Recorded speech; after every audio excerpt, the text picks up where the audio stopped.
Welcome, everyone, to episode 59 of Ohio Unsolved. I'm your host, Matthew, and in today's episode, we're talking about the murder of Caylee Anthony. I'm sure that a lot of you remember this case from 2008, and we're going to dive into the story today. So let's just get right into the episode. Everyone sit back, make sure to lock those doors and windows, and get ready for Ohio Unsolved.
Caylee Marie Anthony, born on August 9th, 2005, lived in Orlando, Florida with her mother, Caylee Anthony, and her maternal grandparents, George and Cindy Anthony.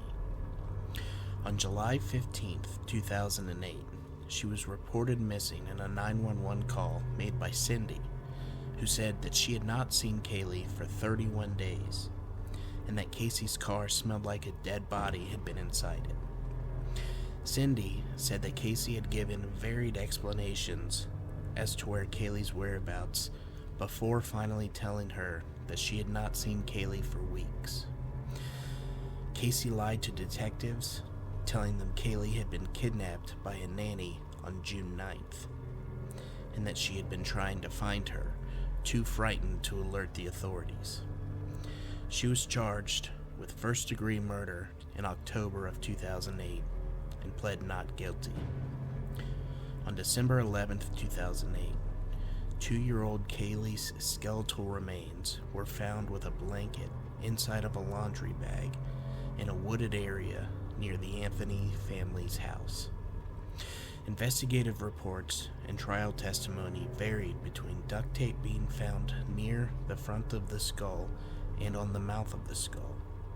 The medical examiner mentioned duct tape as one of the reasons that she determined the death was a homicide, while the cause of death was listed as death by undetermined means. The trial lasted 6 weeks, from May to July 2011. The prosecution sought the death penalty and alleged that Casey wished to free herself from paternal responsibilities and murdered her daughter by administering chloroform and applying duct tape to her nose and mouth. The defense team, led by Jose Baez, countered that the child had drowned accidentally in the family swimming pool on June 16, 2008, and that George Anthony disposed of the body. The defense contended that Casey lied about this and other issues because of a dysfunctional upbringing, which they said included sexual abuse by her father. The defense did not present any evidence as to how Caylee died, nor evidence that Casey was sexually abused as a child, but challenged every piece of the prosecution's evidence, calling much of it fantasy forensics. Casey did not testify. On July 5, 2011, the jury found Casey not guilty of first-degree murder, aggravated child abuse, and aggravated manslaughter of a child, but guilty of 4 misdemeanor counts, providing false information to a law enforcement officer. With credit for time served, she was released on July 17, 2011. A Florida appellate court overturned 2 of the misdemeanor convictions on January 25, 2013. According to Caylee Anthony's father, George, Caylee left the family home on June 16, 2008, taking her daughter Caylee, who was almost 3 years old at the time, with her, and did not return for 31 days. Caylee's mother, Cindy, asked repeatedly during the month to see Caylee, but Caylee claimed that she was too busy with a work assignment in Tampa. At other times, she said that Caylee was with a nanny, who Caylee identified by the name Zani Fernandez Gonzalez, or at theme parks or the beach. It was eventually determined that a woman named Zenaida Fernandez Gonzalez did in fact exist, but that she had never met Caylee, or any other member of the Anthony family, nor any of Caylee's friends. Learning that Caylee's car was in a tow yard, George Anthony went to recover it. He and the yard attendant noted a strong smell coming from the trunk. Both later stated that they believed the odor to be that of a decomposing body. When the trunk was opened, it contained only a bag of trash. Cindy reported Caylee missing that day, July 15th, to the Orange County Sheriff's Office.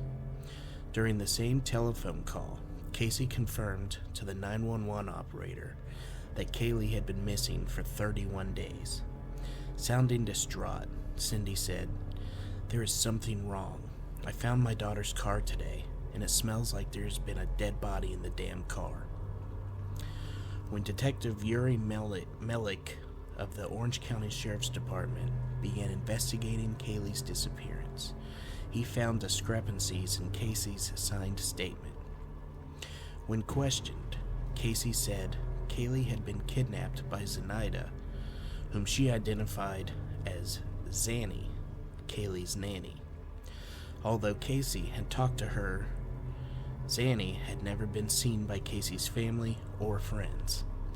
And in fact, there was no nanny. Caylee also told police that she was working at Universal Studios, a lie she had been telling her parents for years. Investigators took Caylee to Universal Studios on July 16, 2008, the day after Caylee was reported missing, and asked her to show them her office. Caylee led detectives around the building for about 25 minutes before she stopped, started smiling, and jokingly admitted that she had no office there and that she had been fired years before. Caylee was first arrested on July 16, 2008, and was charged the following day with giving false statements to the police, child neglect, and obstruction of a criminal investigation. The judge denied bail, saying that Caylee had shown woeful disregard for the welfare of her child. And on July 22, 2008, after a bond hearing, the judge set bail at $500,000. On August 21, 2008, after 1 month of incarceration, she was released from the Orange County Jail after her $500,000 bond was posted by the nephew of California bail bondsman Leonard Padilla, in hopes that she would cooperate and Caylee would be found. On August 11th, 12th, and 13th, 2008, meter reader Roy Kronk called the police about a suspicious object found in a forested area near the Anthony residence. In the first instance, he was directed by the sheriff's office to call the tip line, which he did, receiving no return call. On the second instance, he again called the sheriff's office and eventually was met by 2 police officers. He reported to them that he had seen what appeared to be a skull near a gray bag. On that occasion, the officer conducted a short search and stated that he did not find anything. And then, on December 11th, Kronk again called the police. They searched and found the remains of a child inside a trash bag. Investigative teams recovered duct tape, which was hanging from hair attached to the skull, and some tissue left on the skull. Over the next 4 days, more bones were found in the wooded area near the spot where the remains initially had been discovered. On December 19, 2008, medical examiner Jan Gravengelia confirmed that the remains found were those of Caylee Anthony. The death was ruled a homicide, and the cause of death listed as undetermined. Casey was offered a limited immunity deal on July 29, 2008 by prosecutors related to the false statements given to law enforcement about locating her child, which was renewed on August 25th to expire August 28th. She did not take it. On September 5th, 2008, she was released again on bail for all pending charges after being fitted with an electronic tracking device. Her $500,000 bond was posted by her parents, Cindy and George Anthony, who signed a promissory note for the bond. On October 14, 2008, Caylee Anthony was indicted by a grand jury on charges of first-degree murder, aggravated child abuse, aggravated manslaughter of a child, and 4 counts of providing false information to police. She was later arrested, and Judge John Jordan ordered that she be held without bond. On October 21, 2008, the charges of child neglect were dropped against Casey, according to the state attorney's office, because, as the evidence proved that the child was deceased, the state sought an indictment on the legally appropriate charges. On October 28th, Anthony was arraigned and pled not guilty to all charges. On April 13th, 2009, prosecutors announced that they planned to seek the death penalty in this case. 400 pieces of evidence were presented. A strand of hair was recovered from the trunk of Casey's car, which was microscopically similar to a hair taken from Caylee's hairbrush. The strand showed root banding, in which hair roots from a dark band after death, which was consistent with hair from a dead body.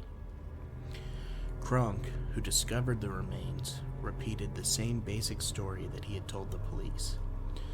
On Friday, October 24, 2008, a forensic report by Arpad Voss of the Oak Ridge National Laboratory judged that results from an air sampling procedure called LIBS performed in the trunk of Caylee Anthony's car showed chemical compounds consistent with a decompositional event based on the presence of 5 key chemical compounds out of over 400 possible chemical compounds that Voss Research Group considers typical of decomposition.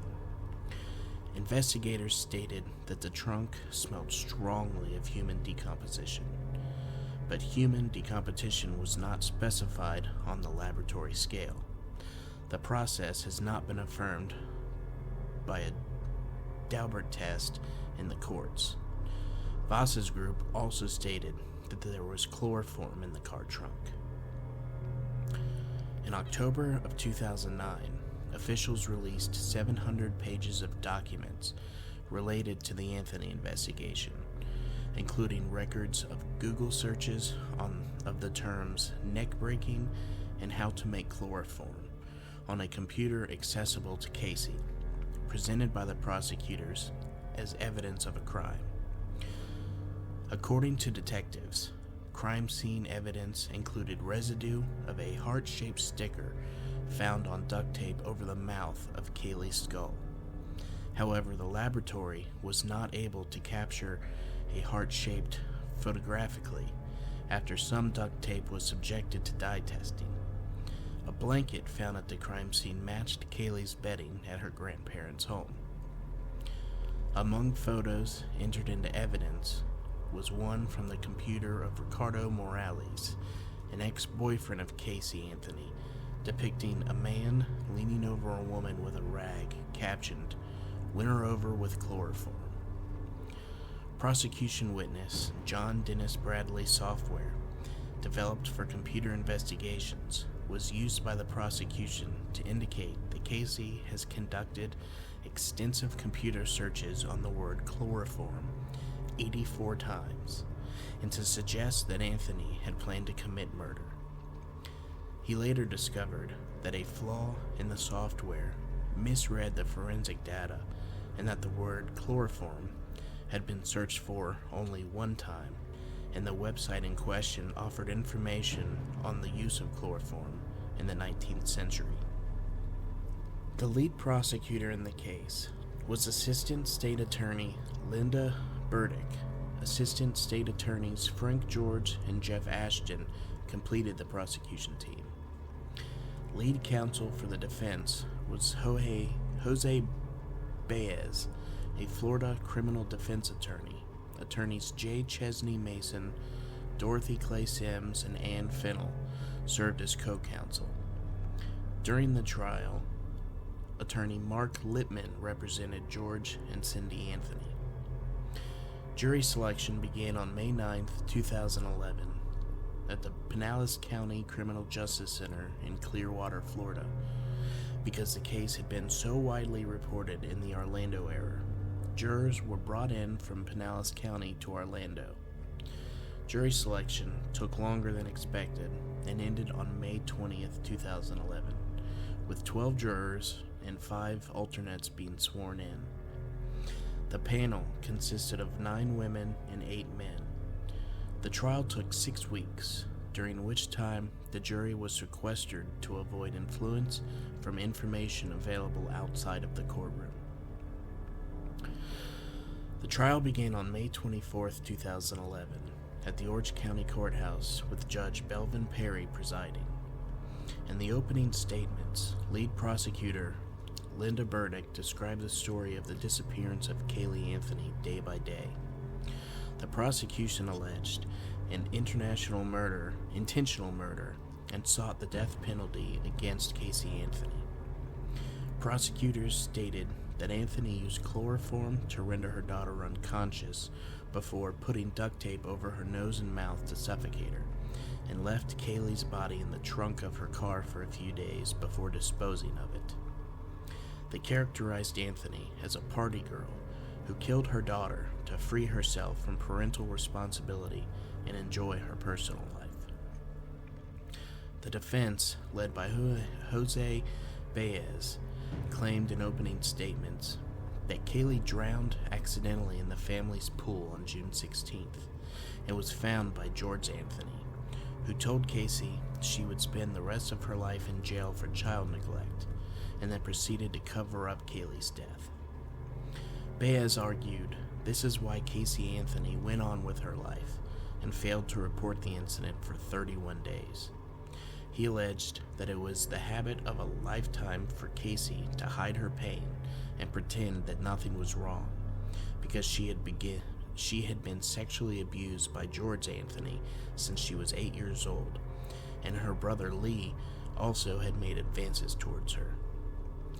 Baez also questioned whether Roy Kronk, the meter reader who found the bones, had actually removed them from another location, and further alleged that the police department's investigation was compromised by their desire to feed a media frenzy about a child's murder, rather than a more mundane drowning. He admitted that Caylee had lied about there being a nanny named Zenaida Fernandez Gonzalez. Prosecutors called George Anthony as their first witness, and in a response to their question, he denied having sexually abused his daughter Caylee. Anthony testified that he did not smell anything resembling human decomposition in Caylee's car when she visited him on June 24th, but he did smell something similar to human decomposition when he picked up the car on July 15th. Cindy Anthony testified that her comment to 911 that Caylee's car smelled like someone died was just a figure of speech. Baez asked an FBI analyst about the paternity test the FBI conducted to see if Lee Anthony, Caylee's brother, was Caylee's father. She told the jury the test had come back negative. Regarding a photo on the computer of Ricardo Morales, an ex-boyfriend of Caylee Anthony, depicting a poster with the caption, "Win her over with chloroform." Morales said that the photo was on his MySpace page and that he had never discussed chloroform with Casey or searched for chloroform on her computer. The prosecution called John Dennis Bradley, a former Canadian law enforcement officer who developed software for computer investigations, to analyze a data file from a desktop taken from the Anthony home. Bradley said that he was able to use a program to recover deleted searches from March 17th and March 21st, 2008, and that someone had searched the website scispot.com for chloroform 84 times. Bradley expressed his belief that some of these items might have been bookmarked. Under cross-examination by the defense, Bradley agreed that there were 2 individual accounts on the desktop and that there was no way to know who actually performed the searches. Police dog handler John Forgey testified that Jirus, a German Shepherd cadaver dog certified in 2005, indicated a high alert of human decomposition in the trunk of Casey's car, saying the police dog had real-world searches numbering over 300,000 by now. During cross-examination, Baez argued that the dog's search records were hearsay. Sergeant Kirsten Brewer also testified that her police dog Bones signaled decomposition in the backyard during a search in July of 2008. However, neither police dog were able to detect decomposition during a second visit to the Anthony home. Brewer explained that this was because whatever had been in the yard was either moved or the odor had dissipated. The prosecution called Chief Medical Examiner Jan Garviglia, who testified that she determined Caylee's manner of death to be homicide, but listed it as death by undetermined means. The medical examiner took into account the physical evidence present on the remains that she examined, as well as all the available information on the way they were found and what she had been told by the authorities before arriving at her destination. We know by our observations that it's a red flag when a child has not been reported to authorities with injury. There's foul play. There's no child that should have duct tape on its face when it dies.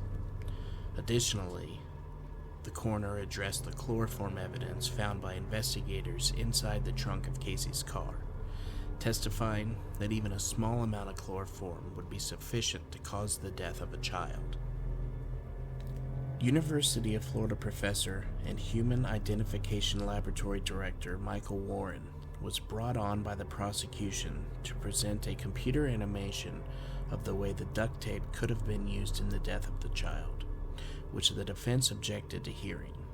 Judge Perry, after a short recess to review, ruled that the video could be shown to the jury.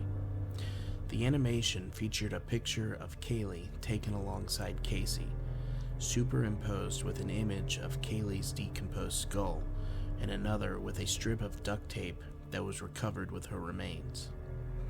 The images were slowly brought together, showing that the duct tape could have covered her nose and mouth. Baez stated, "This disgusting superimposition is nothing more than a fantasy. They're throwing things against the wall and seeing if it sticks."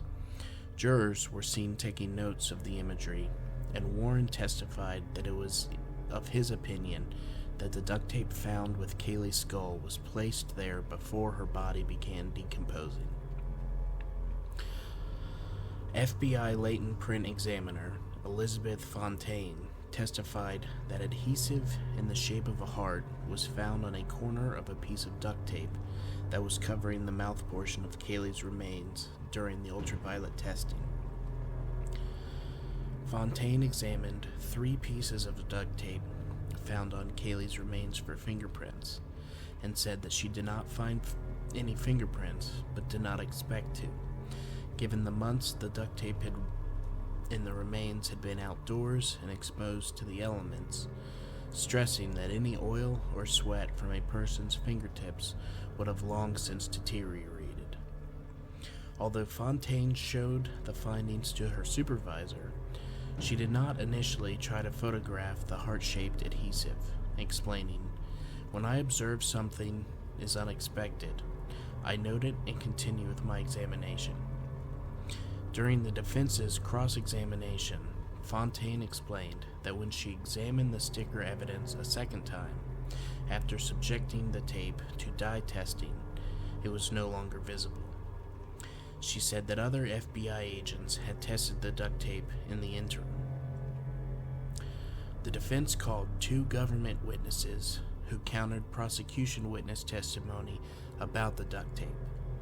The chief investigator for the medical examiner stated that the original placement of the duct tape was unclear, and it could have shifted positions as he collected the remains.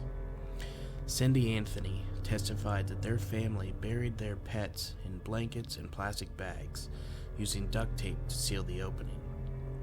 Additionally, an FBI forensic document examiner found no evidence of a sticker or sticker residue on the duct tape found near the child's remains.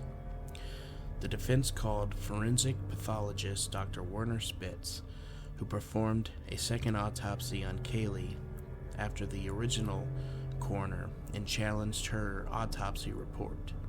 He called her autopsy shoddy, saying that it was a failure that Caylee's skull was not opened during her examination. "You need to examine the whole body in an autopsy," he said. Spitz stated that he was not allowed to attend the initial autopsy on Caylee's remains, and that, from his own follow-up autopsy, he was not comfortable ruling the child's death a homicide. He said that he could not determine what Caylee's manner of death was, but said that there was no indication to him that she was murdered. Additionally, Spitz testified that he believed that the duct tape found on Caylee's skull was placed there after the body decomposed, opinion that if the tape was placed on the skin, there should have been DNA left on it, and suggested that someone may have staged some of the crime scene photos.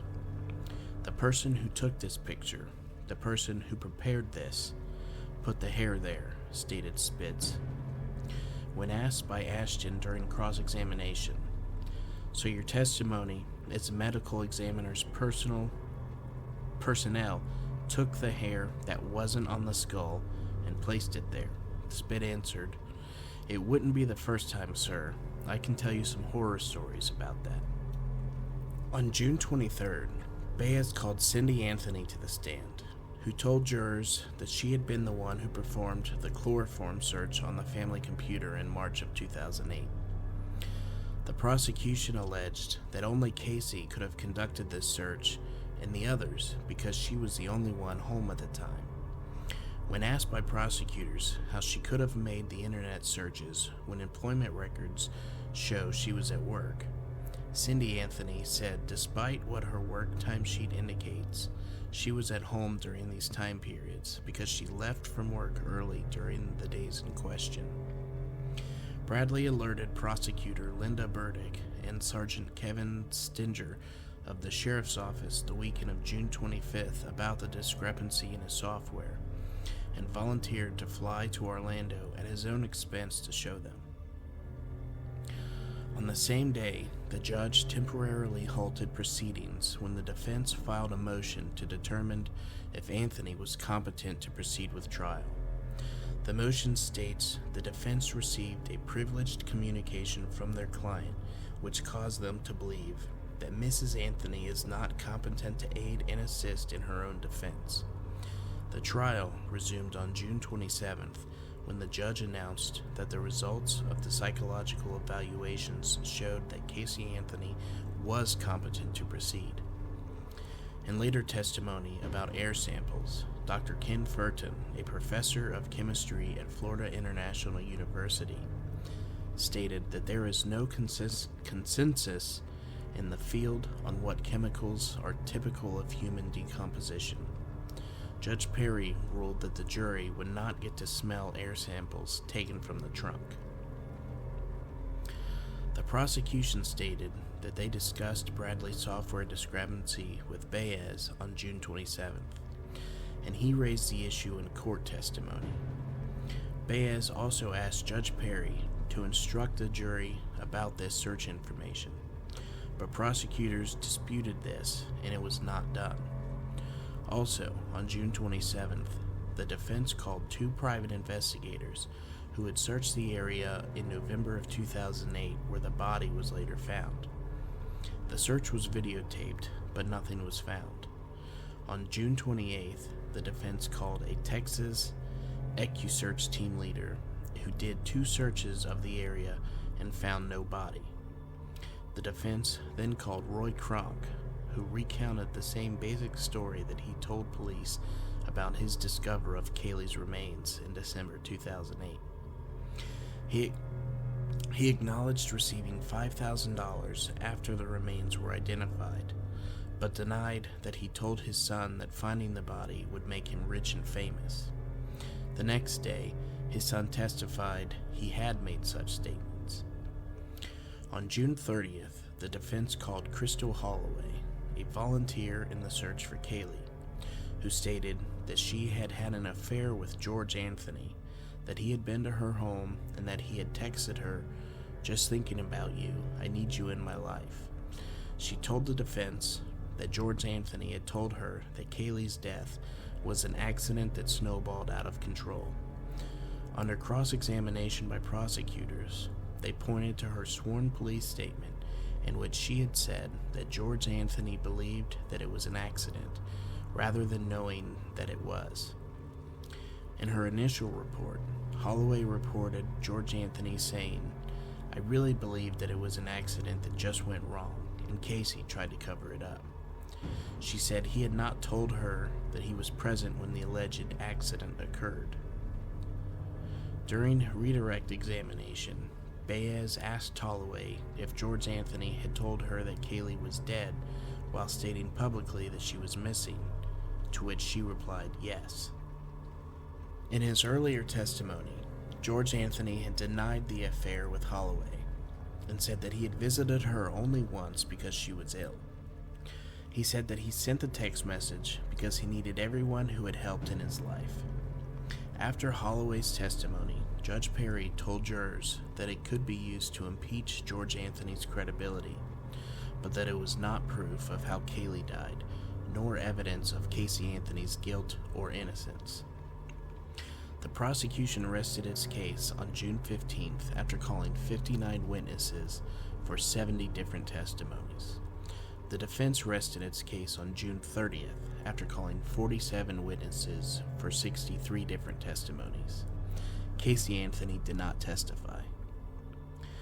On June 30th and July 1st, the prosecutor presented rebuttal arguments, beginning by showing the jury photographs of Caylee's clothes and George's suicide note. It called two representatives of Cindy Anthony's former employer who explained why their computer login system shows Cindy was at work the afternoon that she said she went home early and searched her computer for information about chloroform. A police computer analyst testified someone had purposely searched online for neck plus breaking. Another analyst testified that she did not find evidence that Cindy Anthony had searched certain terms she claimed to have searched. Anthropology professor Dr. Michael Warren from the University of Florida was recalled to rebut a defense witness on the need to open a skull during an autopsy. The lead detective stated that there were no phone calls between Cindy and George Anthony during the week of June 16, 2008. However, he told the defense that he did not know that George had a second cell phone. Closing arguments were heard July 3rd and July 4th. Jeff Ashton, for the prosecution, told the jury, "When you have a child, that child becomes your life. This case is about the clash between that responsibility and the expectations that go with it, and the life that Caylee Anthony wanted to have." He outlined the state's case against Caylee, touching on her many lies to her parents and others. the smell in her car's trunk, identified by several witnesses, including her own father, as the odor from human decomposition, and the items found with Caylee's skeletal remains in December of 2008. He emphasized how Casey maintains her lies until they absolutely cannot be maintained anymore, and then replaces them with another lie, using the nanny as an example. Anthony repeatedly told police that Caylee was with the nanny, that she specifically identified Zenaida Fernandez Gonzalez. Police, however, were never able to find the nanny. Authorities did find a woman named Zenaida Fernandez Gonzalez, but she denied ever meeting the Anthonys. Ashton reintroduced the items found with Caylee's remains, including a Winnie the Pooh blanket that matched the bedding at her grandparents' home, one of a set of laundry bags with the twin bag found at the Anthony home, and duct tape he said was a relatively rare brand. That bag is Caylee's coffin, Ashton said, holding up a photograph of the laundry bag, as Casey reacted with emotion.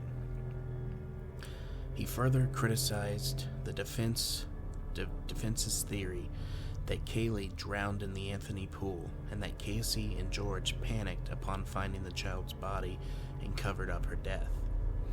He advised jurors to use their common sense when deciding on a verdict.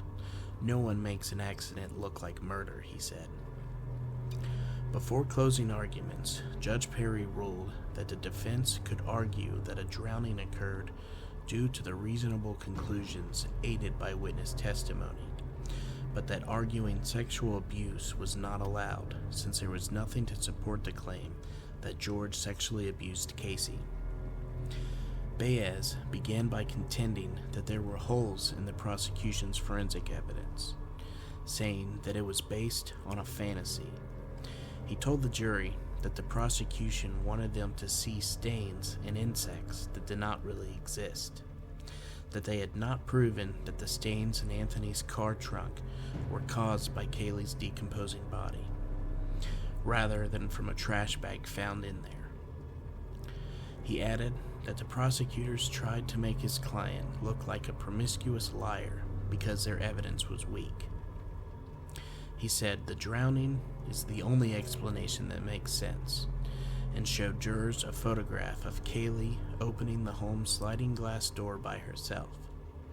He stressed that there were no child safety locks in the home, and that both of Casey's parents, George and Cindy, testified that Caylee could get out of the house easily, although Cindy testified that Caylee could not put the ladder on the pool and climb up.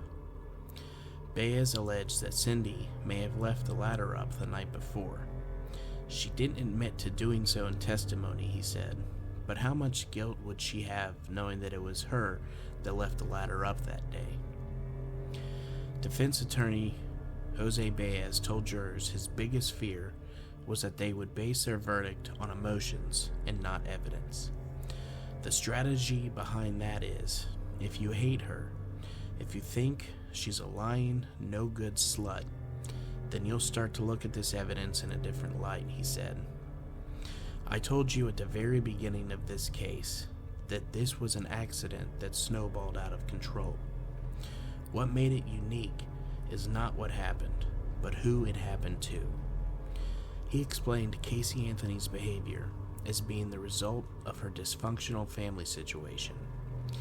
At one point, Baez spoke, Ashton could be seen smiling or chuckling behind his hand. This prompted Baez to refer to him as this laughing guy right here. The judge called a sidebar conference, then a recess. When court resumed, he chastised both sides, saying both Ashton and Baez had violated his order that neither side should make disparaging remarks about opposing counsel. After both attorneys apologized, the judge accepted the apologies, but warned that the reoccurrence would have the offending attorney excluded from the courtroom. Defense attorney Cheney Mason then followed with an additional closing argument.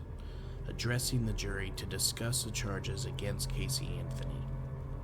"The burden rests on the shoulders of my colleagues at the state attorney's office," Mason said, referring to proving that Caylee Anthony committed a crime.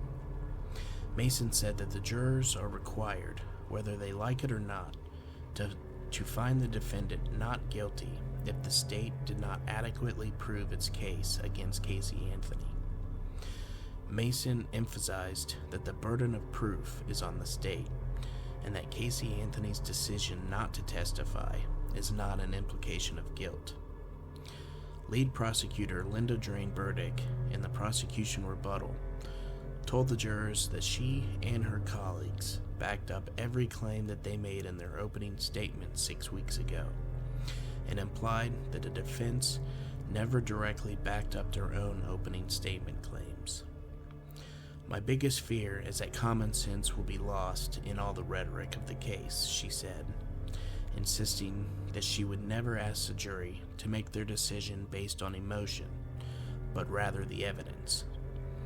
"Responses to guilt are oh so predictable," she stated. "What do guilty people do? They lie. They avoid, they run, they mislead. They divert attention away from themselves, and they act like nothing is wrong." She suggested that the garbage bag in the trunk of the car was a decoy put there to keep people from getting suspicious about the smell of the car when she left it abandoned in a parking stall directly beside a dumpster in an Amscot parking lot. "Whose life was better without Caylee?" she asked, stressing how George and Cindy Anthony were wondering where their daughter and granddaughter were in June and July of 2008. The same time, Caylee was staying in her boyfriend's apartment while Caylee's body was decomposing in the woods. That's the only question you need to answer in considering why Caylee Marie Anthony was left on the side of the road dead. Burdick then showed the jury a split screen with a photo of Caylee partying at a nightclub on one side and a close-up of the Bella Vita tattoo that she got weeks after Caylee died on the other. The jury began deliberations on July 4th. On July 5th, prosecutors stated that during deliberations, they were about to give the jury the corrected information with regard to Bradley's software discrepancy. However, the jury had reached a verdict before they could do so. One legal analyst stated that if the jury had found Caylee guilty before receiving the exculpatory evidence, the prosecution's failure to fully disclose it could have been grounds for a mistrial. On July 5, 2011, the jury found Caylee not guilty of counts 1 through 3 regarding first-degree murder, aggravated manslaughter of a child, and aggravated child abuse, while finding her guilty on counts of 4 through 7 for providing false information to law enforcement. Count 4, Anthony said that she was employed at Universal Studios during 2008 pursuant to the investigation of a missing report. Count 5, Anthony said that she had left Caylee at an apartment complex with a babysitter, causing law enforcement to pursue the missing babysitter. Count 6, Anthony said that she informed 2 employees of Universal Studios, Jeff Hopkins and Juliette Lewis, at Universal of the disappearance of Caylee. Count 7, Anthony said that she had received a phone call and spoke to Caylee on July 15, 2008, causing law enforcement to expand further resources. On July 7, 2011, sentencing arguments were heard. The defense asked for the sentencing to be based on one count of lying on the grounds that the offenses occurred as part of a single interview with police dealing with the same matter, the disappearance of her daughter, as one continuous lie. The defense also argued for concurrent sentences, that is, for all 4 counts to become one count and the sentence to run together as one.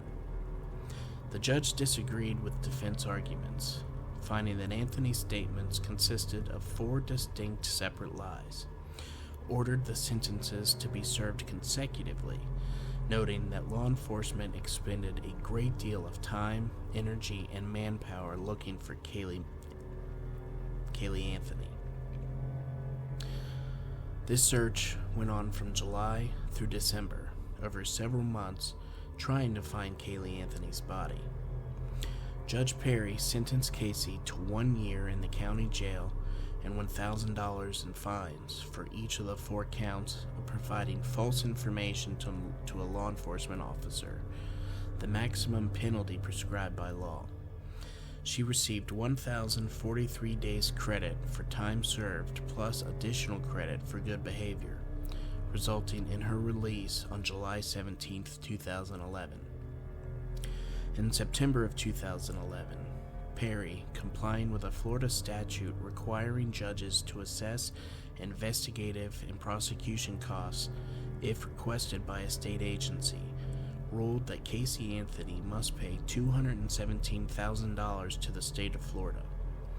He ruled that she had to pay those costs directly related to lying to law enforcement about the death of Caylee, including search costs only up to September 30th, 2008, when the sheriff's office stopped investigating a missing child case.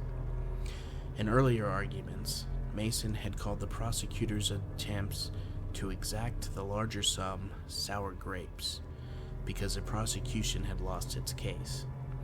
He told reporters that Anthony is indigent. In January 2013, a Florida appellate court reduced her convictions from 4 to 2 counts. Her attorney had argued that her false statements constituted a single offense. However, the court noted she gave false information during 2 separate police interviews several hours apart. Since the end of the trial, various movements have arisen for the creation of a new law called Caylee's Law that would impose stricter requirements on parents to notify law enforcement of the death or disappearance of a child. One such petition, circulated via change.org, has gained nearly 1.3 million electronic signatures. In response to this and other petitions, lawmakers in 4 states, Florida, Oklahoma, New York, and West Virginia, have begun drafting versions of Caylee's Law. The law in Oklahoma would require a child's parent or guardian to notify police of a missing child within 24 hours. It would also stipulate a time frame for notification of the disappearance of a young child under the age of 12.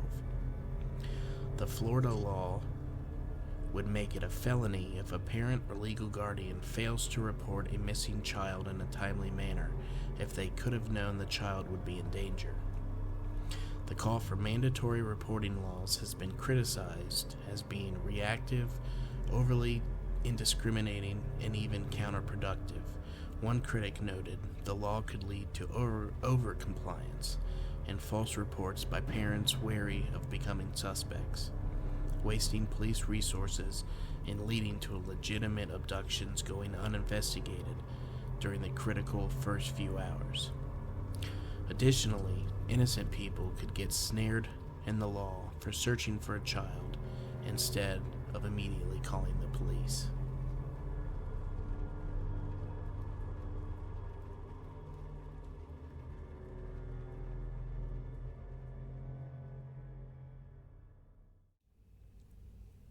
I remember following this trial. It was such a sad story. How could a mother that claims to be innocent do so much to try and hinder the police investigation and lie constantly to everyone around her? To me, she is 100% guilty, and she got away with murder.